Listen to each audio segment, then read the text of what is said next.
Hello friend, sociology with Dhruv Dikshit channel में आपका स्वागत है।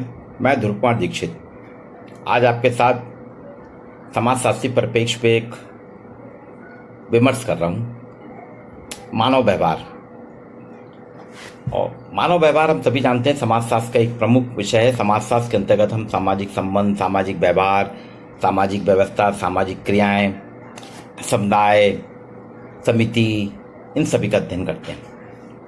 आपने देखा होगा कि मानव का व्यवहार हमेशा प्रकृति और हमारे आसपास के पर्यावरण में जो कुछ भी बदलाव या परिवर्तन होता है वो बहुत कुछ हमारे व्यवहार से को प्रभावित करता है और हमारा व्यवहार भी जो है इन सबसे प्रभावित होता है और हमारा व्यवहार भी हमारे चारों तरफ के परिस्थिति या जिस व्यवस्था में रहते हैं उस व्यवस्था को प्रभावित करता है।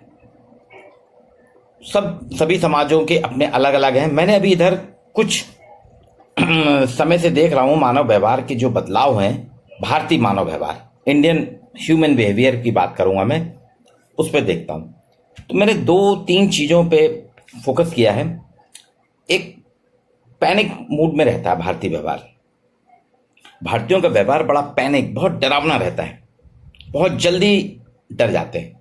आपने देखा होगा अभी ये खूब पैनिक में चल रहे हैं कोरोना के चलते, पर ये आज महामारी आई है, कोरोना अभी आया, अभी इसके पहले भी पैनिक बहुत रहता है।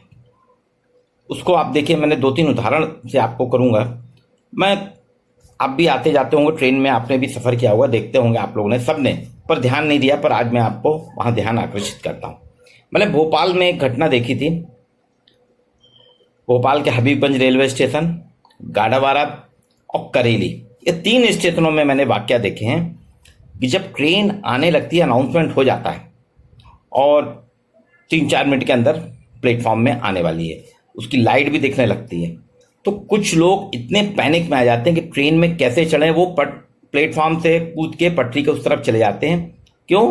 क्यों? उस तरफ के दरवाजे में डिब्बा जो पटरी की तरफ रहता है, प्लेटफॉर्म की तरफ रहता है, यहाँ पे लोग यात्री उतरेंगे और यहाँ चढ़ेंगे तो जल्दी नहीं चढ़ पाएंगे, उधर वाले दरवाजे से चढ़ जाते हैं कि वहाँ से कोई उतरेगा नहीं। तो देखिए कितनी जल्दबाजी है। एक ये, दूसरा ये जो प्लेटफॉर्म में आप देखिए स्लीपर, जनरल डिब्बा, 3rd AC, 2nd AC, 1st AC, हर किसी को इतनी जल्दी रहती है, पर्याप्त समय रुकती है। ये बॉम्बे की लोकल ट्रेन नहीं है कि सेकंड में चल दे। 10 मिनट का हॉल्ट तो रहता ही है, कहीं कहीं 5 या 6 मिनट का रहता है, पर्याप्त समय रहता है। आप लोगों को डिब्बे से उतरने ही नहीं देते, वो बेचारे अपने सामान लिए खड़े हैं, इधर से हम घुस रहे हैं, वो निकल रहे हैं, तो कितना पैनिक में रहते हैं। देखिए ये पैनिक कहलाता है कि आपको पता नहीं क्यों ऐसा अंदेशा होता है कि आपकी ट्रेन छूट जाएगी। एक और उदाहरण से आप इसको समझाने का प्रयास करता हूँ। लास्ट ईयर लॉकडाउन लगा था, 2-3 दिन का उन्होंने मार्जिन दिया था और फिर उसके बाद मैंने लॉकडाउन में कहा कि सवेरे से इतने बजे तक मार्केट खुलेगा। तो 8 बजे से 10 बजे जो मार्केट खुलता, लोगों ने इतनी खरीदारी कर ली जैसे कभी लॉकडाउन खत्म ही नहीं हुआ। मतलब जरूरत का जो आपका सामान है उससे 2-2, 3-3 गुना ज्यादा सामान की खरीदारी कर डाली।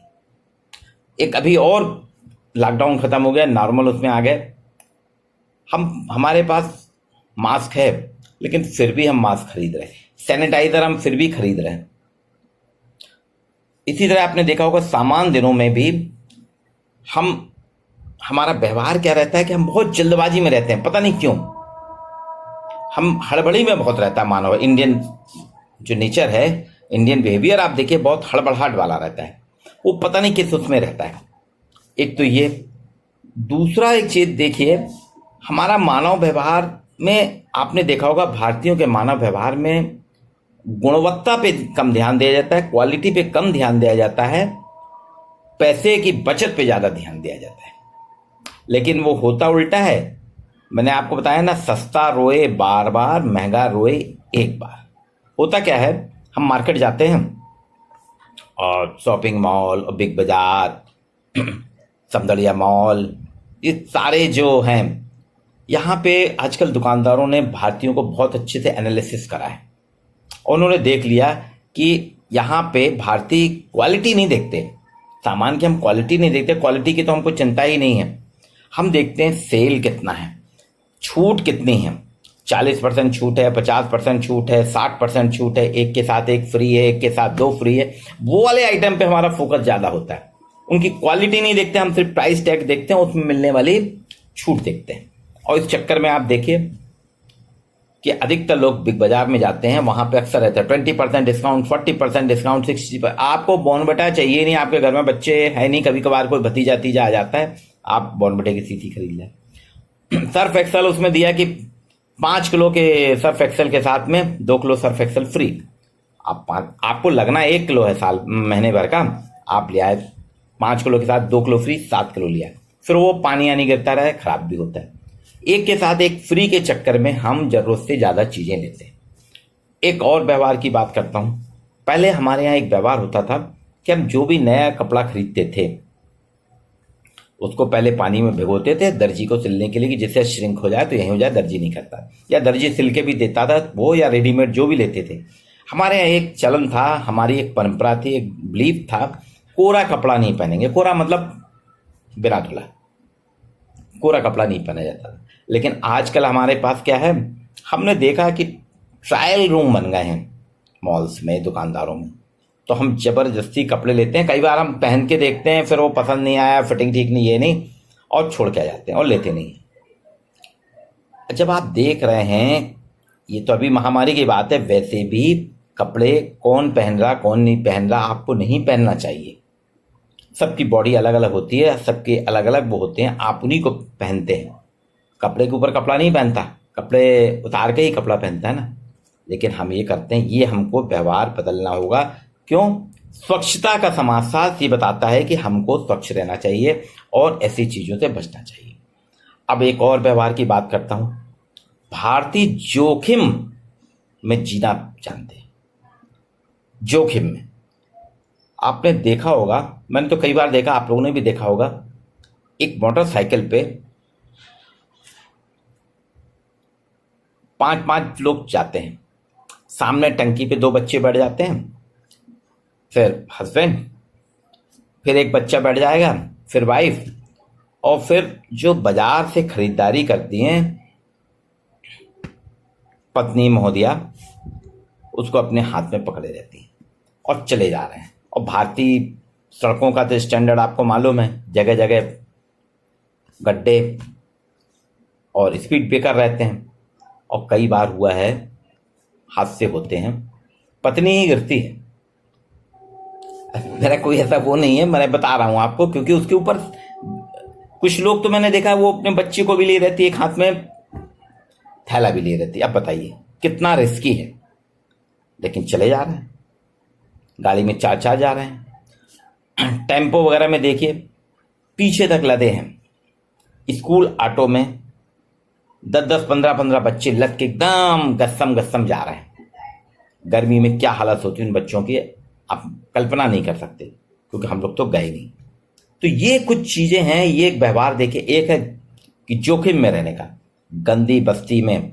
कभी आप बॉम्बे जाइए तो देखिएगा, गए भी होंगे, आप लोगों ने देखा भी होगा, रेलवे ट्रैक से मुश्किल से 5 फीट से लेके 8 फीट के बीच दूरी में, बस 5 से 8 फीट की दूरी में झोपड़ियों में लोग आकर रह रहे हैं। अब सोचिए, खट खट खट खट खट train, local train, mail train सब निकलती हैं, गुड्स ट्रेन तो कम ही रहती बॉम्बे में, ये निकलती हैं। अब वो निकलती हैं, क्या हालत होती है, उनको कोई डर नहीं लगता। कई लोग, जबलपुर का मैं बताता हूँ, जहाँ पे ऑर्डिनेंस फैक्ट्री में एक LPR का रहता है, लॉन्ग प्रूफ रेंज, यहाँ बम की टेस्टिंग होती है, सेना के बमों की, तोपों की टेस्टिंग होती है। बम के अंदर ऊपर जो रहता है उसमें पीतल होता है। कई हादसे हुए, मिलिट्री वाले, फैक्ट्री कर्मी, आयुध निर्माणी वाले मना करते हैं, अनाउंसमेंट होता है कि आज फायरिंग हो रही, टेस्टिंग हो रही है, इतने एरिया में कोई नहीं रहे, लेकिन वो LPR के क्षेत्र में वहां रहते हैं, सिर्फ किस लिए कि जब वो बम फूटेगा उसका जो पीतल है उसको इकट्ठा करके बेचेंगे। सोचिए, उसमें कई बार हादसे हुए। कई बार क्या हुआ, बम वहां गिर जाता है, उस वक्त फूटता नहीं है, वो लोग जब आते हैं और फिर एकदम से फूटता है, उसमें कई दुर्घटनाएं जान तक गई। तो ये जोखिम में रहने का, ये गंदी बस्ती में रहेंगे। लोगों के मकान आप देखिए, शहरों में कई जगह है, नगर निगम कह देता है कि मकान जर्जर हो गया, इसको खाली कर दें, लेकिन नहीं करते खाली। बॉम्बे में भी यही हाल है, जबलपुर में भी यही हाल है। ऑलमोस्ट सभी जगह का व्यवहार एक सा है। सभी जगह, चाहे बॉम्बे हो, चाहे मेट्रोपॉलिटन सिटी हो, चाहे गांव हो या शहर हो, सब जगह हम उसी में रहते हैं। उसी में रहते रहेंगे। हम उस मकान की रिपेयरिंग नहीं कराते और कई बार हादसे हो जाते हैं और पूरा का पूरा परिवार चला है। तो जोखिम का व्यवहार, हम जोखिम बहुत तेजी के साथ लेते हैं। अभी देखा ना, जोखिम आपने लिया ना कि मास्क नहीं लगाएंगे, सैनिटाइजर नहीं लगाएंगे, और अब देखिए क्या हालत होगी। तो ये सारे कुछ व्यवहार जो हैं, व्यवहार पे जो चर्चा हो रही है, तो उसमें मैं देखिए मानव व्यवहार की बात हो रही है कि आपदा ने व्यवहार में परिवर्तन करा। कुछ परिवर्तन आता है, प्राकृतिक परिवर्तन आते हैं या किसी प्रकार के टेक्नोलॉजिकल चेंज आते हैं, तो व्यक्ति का व्यवहार बदल जाता है, व्यक्ति के कार्य करने के तरीके बदलते हैं, व्यक्ति के बोलचाल बदलता है, व्यक्ति के व्यवहार बदल जाते हैं। पर दो व्यवहार भारतीयों के बिल्कुल नहीं बदले। एक बहुत हड़बड़ी में रहता है, पैनिक में रहता है। मैंने एक आपको उदाहरण दिया, किसी भी रेलवे स्टेशन में देखिए आप, जब ट्रेन आती है तो कितनी भागा दौड़ी होती है, बिल्कुल चैन ही नहीं। उसी में एक और है, कुछ लोगों का ऐसा है कि मालूम है ट्रेन का टाइम 9 बजे का है, आपके घर से 20 मिनट की दूरी में है स्टेशन, लेकिन वो निकलेंगे 15 मिनट करते करते और बिल्कुल दौड़ते हुए चढ़ते हैं ट्रेन में। बोले हम तो आ गए। एक तो ये है स्वभाव। दूसरा, मैंने आपको बताया ना, हबीबगंज, गाड़ावारा, करेली, ट्रेन के परली से दूसरी साइड चले जाते हैं। अब कितना रिस्की है, अगर कहीं हाथ खुदा ना खास्ता ट्रेन आ गई और पटरी क्रॉस कर रहे हैं कि उस साइड से चढ़ें, तो आप अपना जीवन जोखिम में दे रहे हैं। एक और आपने देखा होगा, रेलवे जो फाटक रहते हैं, कहीं सड़क में कई जगह रेलवे क्रॉसिंग होती है, फाटक रहता है, तो लोग बाग अपने वाहन आड़े तिरछे करके नीचे निकलेंगे, उधर आवाज आ रही है ट्रेन की, और उसमें कई बार हादसे होते हैं। तो ये देखिए, बहुत ज्यादा पैनिक में लास्ट ईयर सामान हुआ, इतना सामान खरीद लिया, इतना सामान खरीद लिया लोगों ने कि बॉम्बे जैसे शहर में, जहाँ की सामान लोग ज्यादा खरीदते नहीं, किराने का सामान विशेषता है, खाद्य सामग्री है, क्योंकि वहां समुद्री हवाओं में नमी के कारण खराब हो जाता है। लेकिन वहां लोगों ने 3-3, 4-4 महीने का सामान इकट्ठा करके रख लिया। हुआ क्या कि बाद में वो खराब हो गया। तो ये एक पैनिक, ये स्वभाव नहीं बदल रहा लोगों का। दूसरी चीज, एक स्वभाव मैंने कहा, जोखिम में रहने का स्वभाव नहीं बदलता। उसमें कोई जोखिम में कितना भी समस्या हो वैसे ही रहेंगे, जोखिम उठाते हैं भारतीय लोग बहुत तेजी। और एक और स्वभाव की बात करता हूं जो हमारा ट्रेडिशनल है, पारंपरिक है। हम सभी के समय में दशहरे दिवाली की 1 महीने की छुट्टी होती थी और हम लोग सब अपने घर की साफ सफाई करते थे। दिवाली के पहले सफाई होती थी, घर का पूरा सामान बाहर निकलता था, पुरानी पेटियों में, डिब्बों, सब बर्तन जो पुराने जमाने के रहते थे, पीतल के बर्तन, उनको अच्छे से धो धो के हम लोग रखते थे। और बहुत सा सामान उसमें निकाला जाता था कि ये बाहर करा जाएगा, ये कचरा है, इसको अलग करना है। और होता ये था, जब सब निकाल देते थे और जब रद्दी वाला आता था उसमें से फिर हम छांटते थे कि नहीं यार इसको रहने दे, और फिर आधा सामान हमारा। इस तरीके से दिवाली की सफाई के में जो हमने निकाला था आधा सामान, तो अभी भी वही परंपरा है, वही हमारे यहाँ चल रहा व्यवहार कि व्यक्ति हर साल अपना बहुत सा सामान, सब मेरे पास भी मेरे रैक में, टेबल में बहुत सा इकट्ठा हो जाता सामान, लेकिन मैं सोचता हूँ निकालूंगा, कुछ निकालने के बाद तो पूरा नहीं निकालता, उसमें से भी आधा। तो ये एक जो स्वभाव है, ये 3 प्रकार के भारतीय व्यवहार में आप देखेंगे, नेचर में भारतीय बिहेवियर जो है ये 3 प्रकार से रहता है। और ये एक आदत में, ऐसी कुछ लोगों की सामान्यतः कुछ आदत होती है कि वो सामान बहुत खरीदते हैं, जरूरत से ज्यादा। कुछ को कपड़े लत्तों का बहुत शौक होगा, इतना कपड़े लत्ते खरीद लेंगे, बाहर कहीं भी जाएंगे जैसे आपके शहर में मिलते ही नहीं, 5-5, 10-10, 15-15 साड़ियां खरीद लेंगे, शर्ट खरीद लेंगे, टी शर्ट खरीद लेंगे। कुछ लोगों को किताबों का बड़ा शौक है, आपके शहर में किताब मिल रही, सपने ही वहां गए किताब जरूर खरीदेंगे। मेरे एक मित्र हैं राय साहब, वो किताब बहुत खरीदते हैं। वो उनका कहना है किसी भी शहर की आत्मा को जानना है, किसी भी शहर को पहचानना है, तो वहां पे बुक स्टॉल देखना चाहिए, किताबों को आपको वहां कुछ ना कुछ नई किताबें मिलेंगी। और इतना करते करते उनके घर में ही लाइब्रेरी बन गई है, किसी एक डिग्री कॉलेज की लाइब्रेरी से बड़ी लाइब्रेरी उन्होंने बना ली। अच्छा, ये लोग खरीद लेते हैं। अक्सर हमने देखा ऑल इंडिया सोशलॉजिकल कॉन्फ्रेंस वगैरह में या सेमिनार हम जाते हैं, हमने इतना ले लिया, उसके बाद क्या स्थिति होती है, ट्रेन में रखें कैसे सामान, क्योंकि फिर हम एक बैग अलग से खरीदते हैं, फिर उसको रखने का है, फिर 2-4 जो सीधे साधे लोग रहते हैं वो ढोते हैं, फिर एयर टिकट वाले हैं तो उनका वजन ज़्यादा होगा तो फिर दूसरे को दिया जाता है।